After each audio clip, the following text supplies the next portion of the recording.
तेरे संग में राधा संग श्याम नाचे, मैं भी नचूंगा तेरे संग में, तेरे संग में।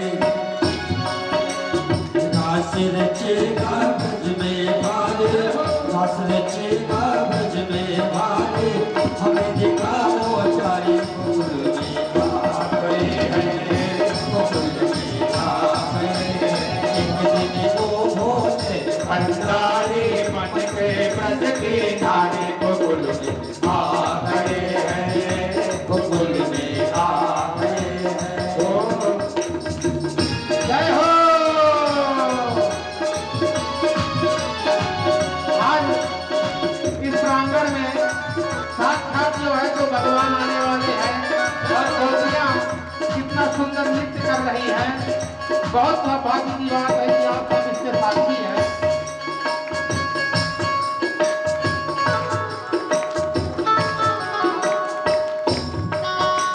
और कहती क्या, ओ मेरे भोले स्वामी कैसे ले जाऊं तुम्हें रास में, तुम्हें रास में। मेरे भोले स्वामी कैसे ले जाऊं तुम्हें रास में, तुम्हें रास में।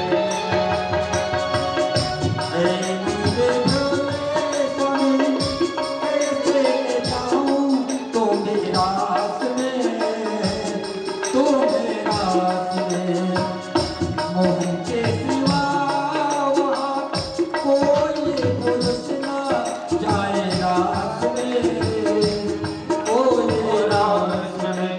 हंसी करेंगे ब्रज की नारे, हंसी करेंगे ब्रज की नारे, मानो रात हमारे गोकुल में आ गए हैं, गोकुल में आ गए हैं।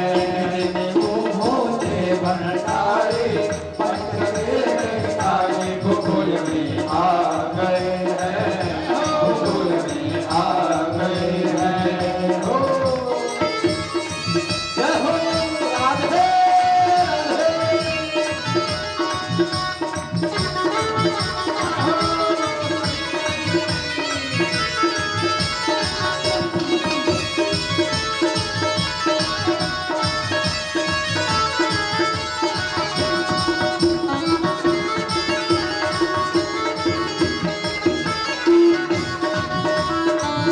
जय जय श्री राधे।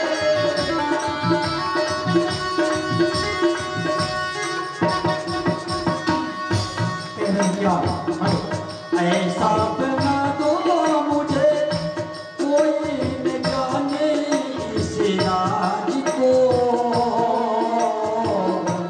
ऐसा सदा तो मुझे कोई न जाने इस राज को।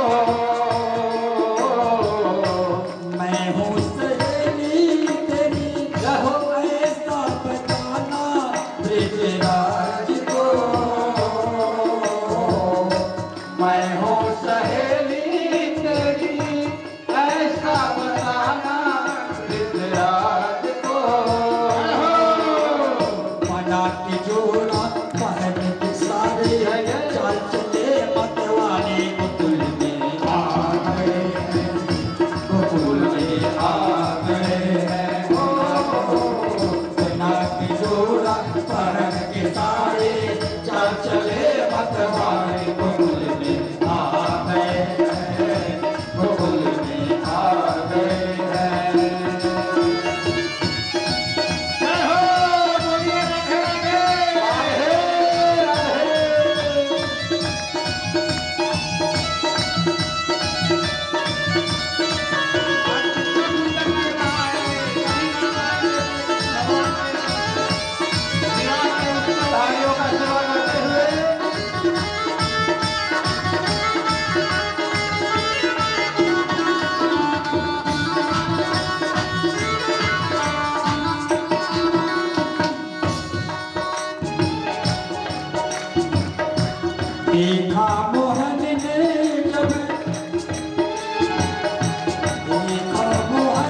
ऐसे बजाए बंसी सुध बुध भोले भोलेनाथ रे।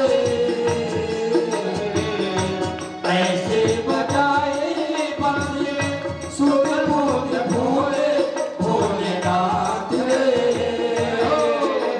सर से खिसक गए जब सारे, सर से खिसक गए जब सारे, जब सर से खिसक गए जब सारे, सारे से तारे गगन में आ गए, गोकुल में आ गए हैं। ओ फिर गए भोले भंडारी बन के पुराने, गोकुल में आ गए, गोकुल में आ गए हैं। ओ पार्वती देवा के हारे ना माने थे पुराने, गोकुल में आ गए हैं, गोकुल में आ गए हैं, गोकुल में आ गए हैं, गोकुल में आ गए हैं।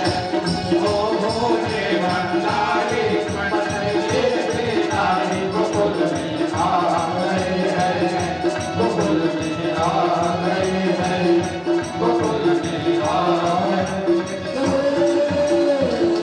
जैसे बोले कृष्ण कन्हैया लाल की, महाराज की। जय जय। वृंदावन के रास में पहुँचे जाए महेश, मिल सखियन के सुख में कर हेलो, गोपी को भेष।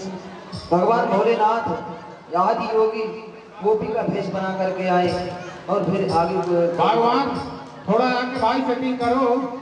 कि नारायण ब्रज भूमि को सुरपति नावत माथ, जहाँ आए गोपी भय श्री गोपेश्वर नाथ।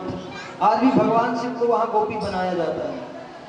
शाम को उनको गोपी बना दिया जाता है, श्रृंगार कर दिया जाता है। दिन भर स्नान करेंगे, दिन भर उनका पूजन होगा, शाम को गोपी बना दिया जाता है। इसी क्रम में सुखदेव भगवान महाराज बताए कि देखो महाराज परीक्षित, सारे संसार के प्राणी नृत्य कर रहे थे जब भगवान नृत्य कर रहे थे, महाराज कर रहे थे। जितने ऋषि महात्मा आदि योगी थे सब जाकर के मग्न हो गए हैं, ध्यान खुल गया, जाकर उसी रास में सम्मिलित हो गए भगवान के यहाँ। आत्मा से जाकर वहाँ मिल गए भगवान से। ये है महाराज, जिसके हृदय में भगवान से प्रीत हो जाए तो नित्य प्रति उसके हृदय में महाराज होता है, क्योंकि वह नित्य प्रति भगवान के कथा को स्मरण करता रहता है। इसी क्रम में सुखदेव भगवान बोले कि महाराज एक दिन गोपियां भगवान के दिव्य छटा को याद करती हैं, भगवान का स्वरूप कैसा है, और गायन करती हैं। एक गोपी कहती है, सखी जब हमारे प्यारे श्याम सुंदर बाएं कंधे में तनिक गर्दन झुका लेते हैं बाएं कंधे की तरफ, और अपने कपोल में बंसी रख लेते हैं, तिरछी नजर से देखते हैं, अधरामृत में बेन रख करके वादन करते हैं, फूंक मारते हैं, कोमल कोमल उंगलियों से स्वर छेड़ते हैं, कितने सुंदर लगते हैं, कितना सुंदर स्वरूप है। ऐसे गोविंद के पाद पद्मों का हमेशा दर्शन होता रहे, ऐसे ही हम अपने गोविंद का दर्शन करते रहें। कि वाम बाहु कृत वाम कपोलो, वाम बाहु कृत वाम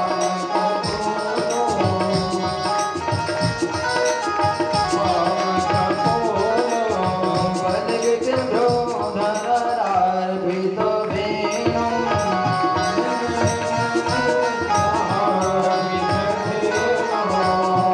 बलगित भ्रोधरार्भित वेणु,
वेणुम्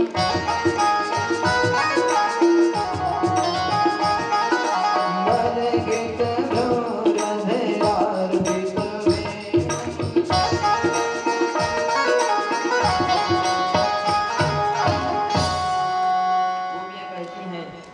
कितना सुंदर श्याम सुंदर का स्वरूप है कि दर्शनीय तिल को जो मेरे गोविंद ऊर्ध पुंड्र लगाते हैं कितना सुंदर लगता है उनके कमल में। वनमाला दिव्य गंध तुलसी मधुमंतई, तुलसी का भी में माला पहने हैं, वनमाला पहने हुए हैं। और अलिकुलई रघु लघु गीतम अभीष्टमात्रियन यदि संचित वेणु, जब अपने वेणु से गीत गायन करते हैं कितना सुंदर आता है, कितना आनंद आता है सुनने में। ऐसे स्वामी सुने श्याम सुंदर में हम सभी के ऊपर ऐसी कृपा बनाए रखें। इसी क्रम में एक दिन सुखदेव भगवान बताते हैं कि कंस के अनेक राक्षसों को भेजने पर जब कुछ भी उत्तर नहीं मिलता, कंस को यही उत्तर मिलता है वो मारा गया। अरिष्टासुर को भेजता है, व्योमासुर को भेजता है, अनेक राक्षसों को भेजता है, लेकिन कुछ लाभ नहीं मिलता, मारा जाता है, सब राक्षस मारे जाते हैं। एक दिन नारद जी पधारे कंस के यहाँ। कंस बताया ऐसी ऐसी हाल है, प्रभु आपकी कृपा से मिल तो गया मेरा शत्रु, लेकिन वो मेरे राक्षसों को मार देता है। बस मेरे शत्रुओं को मार देता है, इसका कारण क्या है समझ में नहीं आता है, अब क्या करें। तो नारद जी कहते हैं कि कंस तुम्हारे बंदी गृह में अभी देवकी वसुदेव है ना? बोला हाँ। तो ऐसा करो तुम कुछ न कुछ ऐसा मेला लगाओ, रचना करो कि कंस देवकी को छुड़ाने के लिए, वसुदेव को छुड़ाने के लिए वो कृष्ण आएगा जरूर। है वो तुम्हारे वसुदेव का ही पुत्र। वसुदेव ने झूठ बोला था, वो रात में ले जाकर के रखे आए थे नंद बाबा के यहाँ। तब कंस कहते हैं हाँ ठीक कह रहे हैं कि निशातमसी मादत्त वसुदेव जिघांसया निवारितो नारदेन तत्सुतो मृत्युमात्मनः। कंस जब ये जानता है कि हमारे साथ वसुदेव छल किए हैं तो तलवार लेकर दौड़ पड़ता है, सैनिक को कहता है निकाल ले आओ, आज मार डालूंगा वसुदेव देवकी को दोनों। तो नारद जी समझाते हैं देखो रुको रुको, मारना नहीं, सब गड़बड़ हो जाएगा, फिर कृष्ण हाथ नहीं आएगा, इसलिए मारना नहीं। बोले तब क्या करें? तब आयोजन करो और बुलवाओ, निमंत्रण दो। कंस बोले किसको बुलवाएं, किसके द्वारा बुलवाएं? अगर राक्षसों को भेजते हैं तो मृत्यु ही प्राप्त होगी। तब कहते हैं कि अक्रूर जी मन में विचार आया, अक्रूर मित्र भी हैं कंस के बहुत अच्छे। अक्रूर जी को बुलाए, अक्रूर जी को भेजते हैं, कहते हैं अक्रूर जाओ, चले जाओ वृंदावन और गोकुल में जाकर के कृष्ण को बुला ले आना, कह देना मेला लगा हुआ है। कंस का आदेश है। पहले दिन खूब टेंशन में हो गए अक्रूर जी कि पता नहीं क्या करेगा, कहीं मार ना दे, इतना दुष्ट है, आदताई है। फिर जब ये बताया कि उसको मारना है, कृष्ण को ले आओ खींच करके। अक्रूर जी कहते हैं ठीक है चला जाऊंगा। विद्रक्ष्यामि नूनं सुकपोलनासिकं स्मितावलोकारुणकञ्जलोचनं मुखं मुकुन्दस्य गुडारकावृतं प्रदक्षिणं मे प्रचरन्ति वै मृगाः। अक्रूर जी मन में विचार करते हैं कि अब मैं जाऊंगा तो गोविंद का दर्शन करूंगा। चलो आदताई है, इसके हाथ से मरना ठीक ही है, लेकिन इसके हाथ से मरने से अच्छा भगवान का दर्शन करूंगा और भगवान को अगर वहीं मर गए तो कोई दिक्कत नहीं, वहीं मुक्त हो जाऊंगा, भगवान का कम से कम दर्शन करूंगा।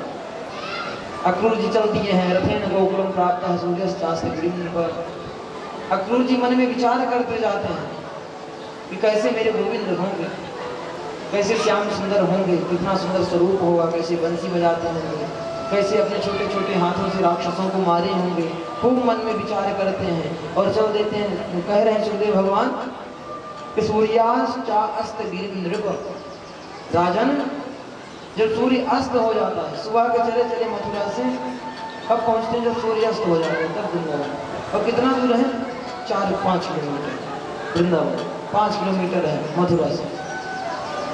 सुबह से चले चले शाम को पहुंचते हैं और जाकर के देखते हैं शाम का समय है कि ददर्श कृष्णम रामम च ब्रजे गोदोहनं गतौ पीतली नीलांबरधरो शरदं बुरुहे क्षणो।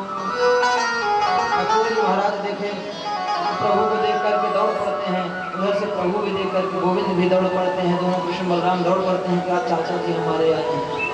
खूब सम्मान करते हैं, जाकर के चरण छूते हैं, प्रणाम करते हैं और पाद पद्मों का प्रक्षालन करते हैं।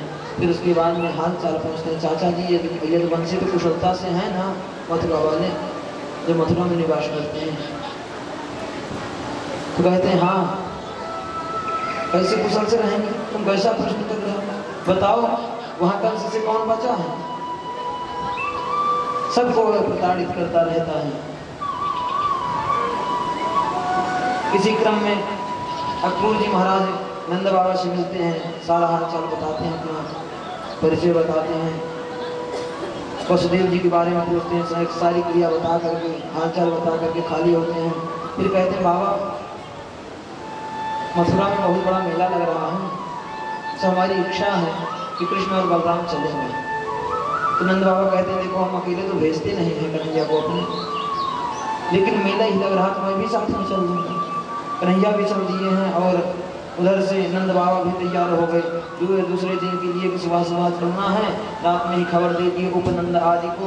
इसी क्रम में भगवान कहाँ जाते हैं? मथुरा। जब मथुरा भगवान चलते हैं तब गोपियाँ बहुत दुखी होती हैं।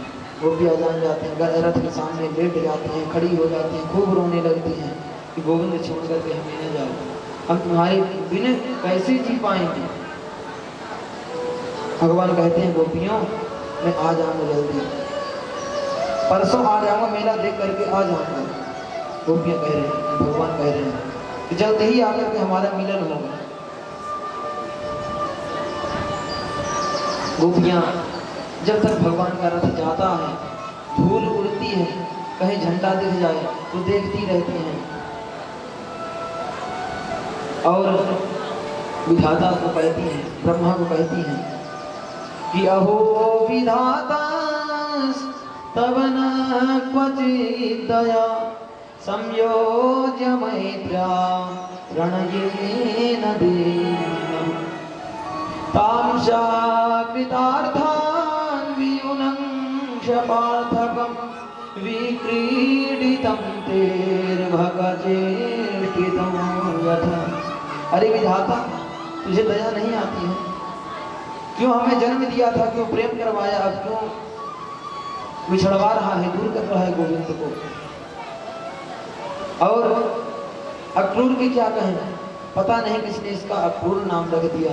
ये बड़ा क्रूर है, क्रूरस है, क्रूरस्व मक्रूर समाक्षया स्म चक्षुर्हीन रत्तम हर्षे बतावत। वह नहीं देख रहा है कि कैसे हम दुखी हैं बिना हमें गोविंद के, और हमसे दूर कर दिया। विसृज लज्जाम रुतुस्म सुस्वरम गोविंद दामोदर माधवेति। हे गोविंद, हे दामोदर, हे माधव, तुम मुझे छोड़ के चले गए। खूब रोती हैं गोपियाँ, खूब रोती हैं और एक दूसरे को सांत्वना देती हैं। गोविंद गए हैं, बीच में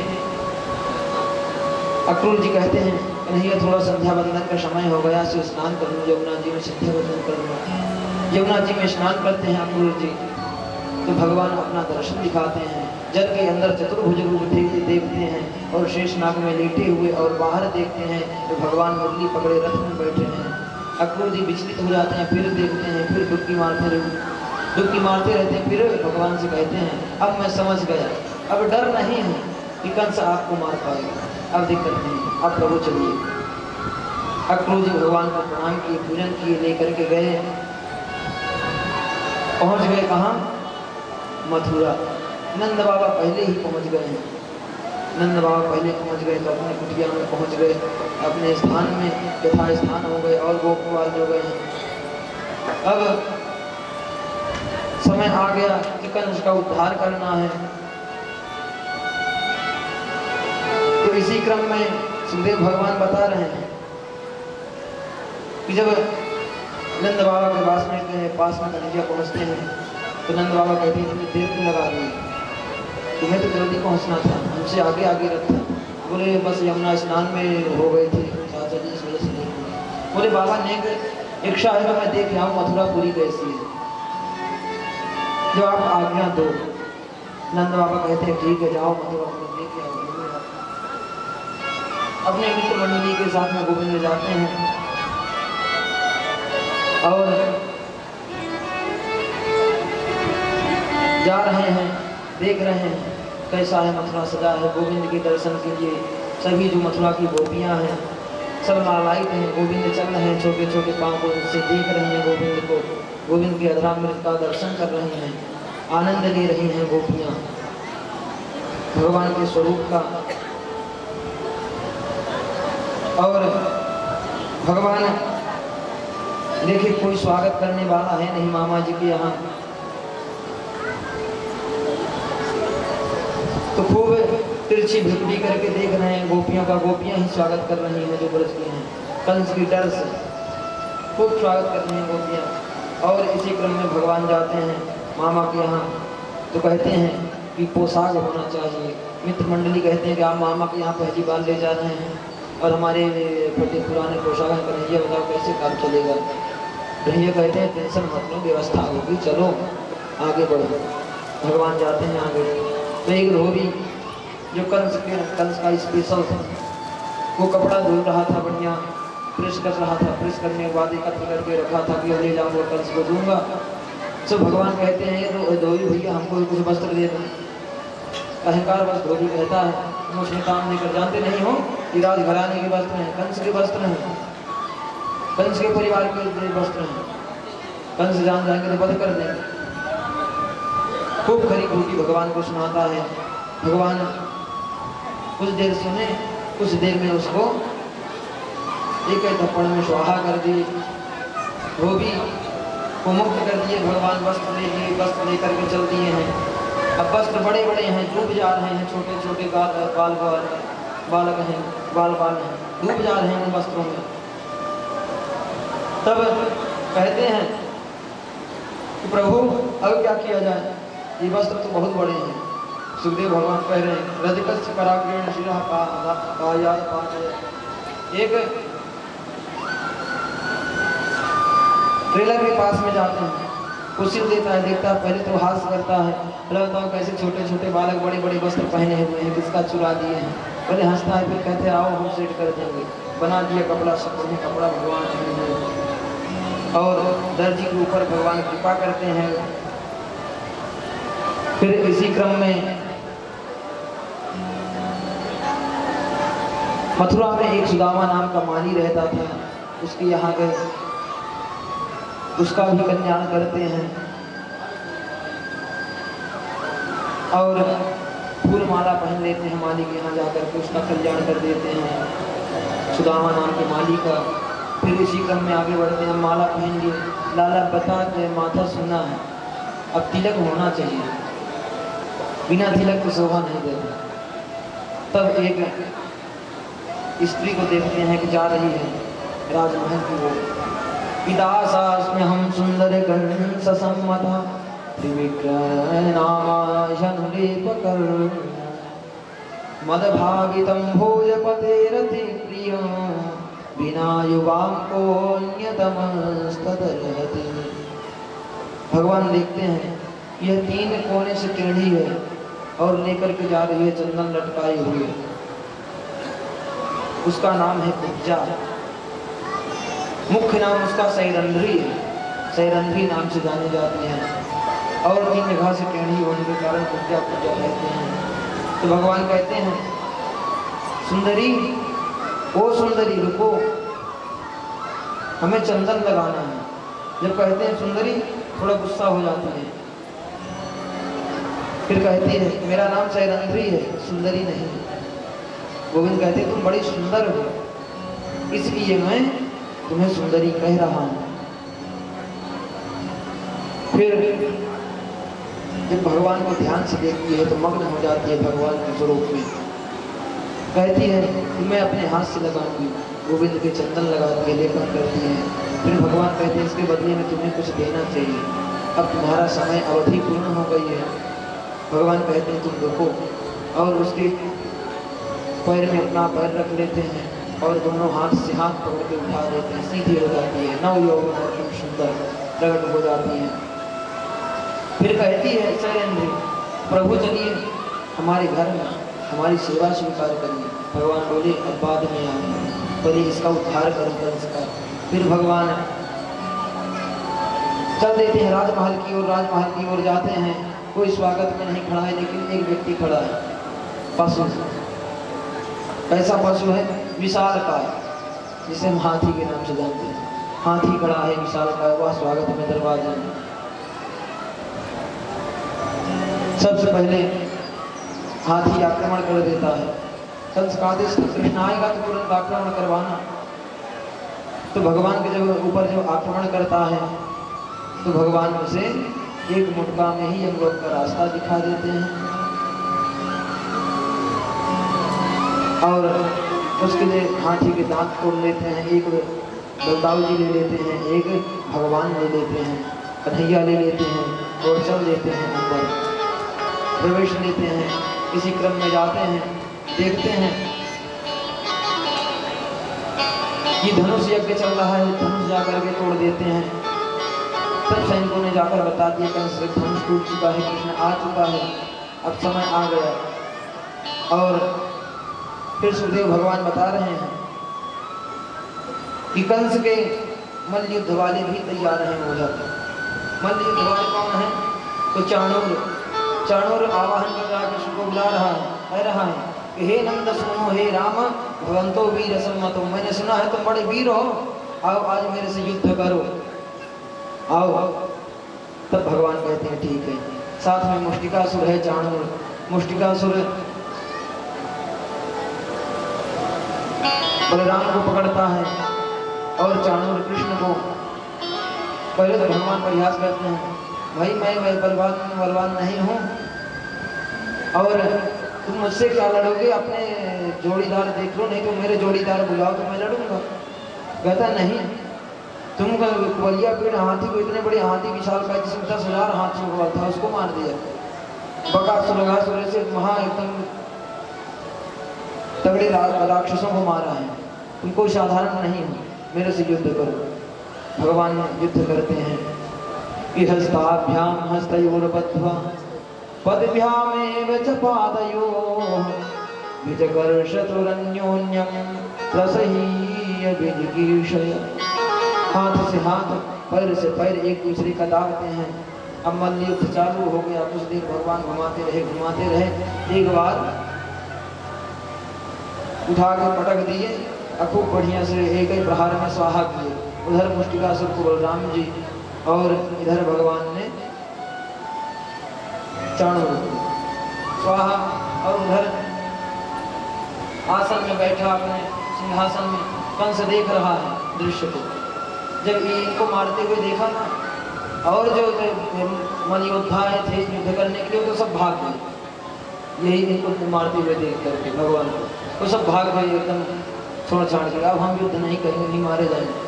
बचा कंस। कंस चिल्लाने लगा। इधर से भगवान को युद्ध करके गए और कंस का छोटी पकड़ के जाके पटक दिए और कंस के ऊपर मुंडी का प्रहार करते हैं। कंस को मुक्त कर देते हैं। कंस मुक्त हुआ और अपने माता पिता को वहाँ से कारागार से बाहर निकाल देते हैं। सुखदेव भगवान कहते हैं दिव्य शब्दों में कि मातरम पितरम वृद्धम भार्यां साध्वीं सुतं शिशुं गुरुं विप्रं प्रपन्नं च अल्पो बिभ्रत्व संवृतः।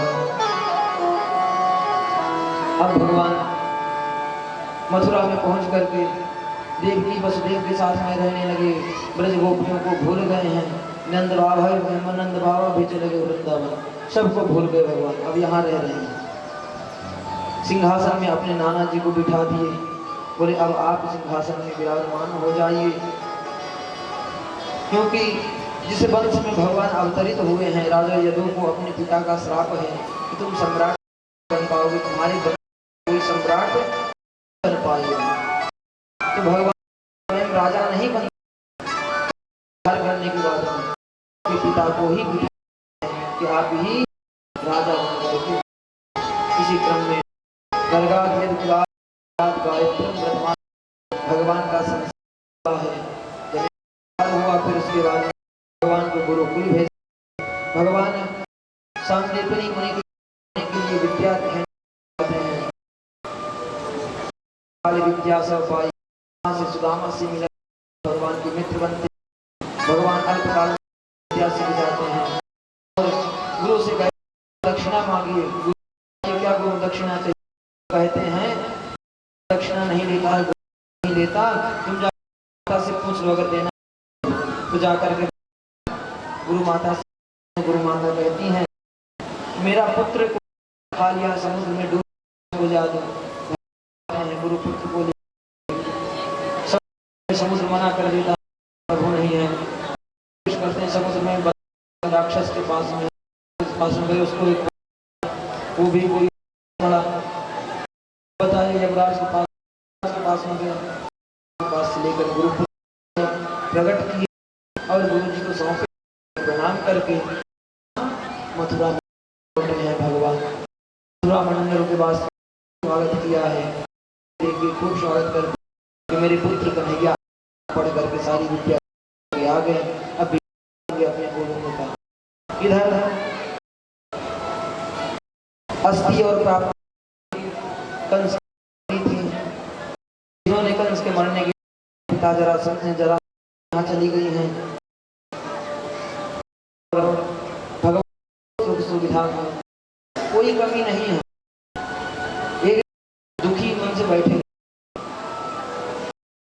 देवगुरु भी शिष्य हैं, भगवान भी हैं, उद्धव जी भी हैं, सांदीपनि जी से चले जाते हैं गुरु बृहस्पति देव लोग पढ़ने के लिए, करने के लिए विद्वान थे, होशियार बालक थे, बृहस्पति की बात करने के लिए बृहस्पति आए, मथुरा में आए, पास में कृष्ण जी रहते हैं, एक मिलाप करते हैं, दुखी रहते, वो करके गोप वालों को करके तब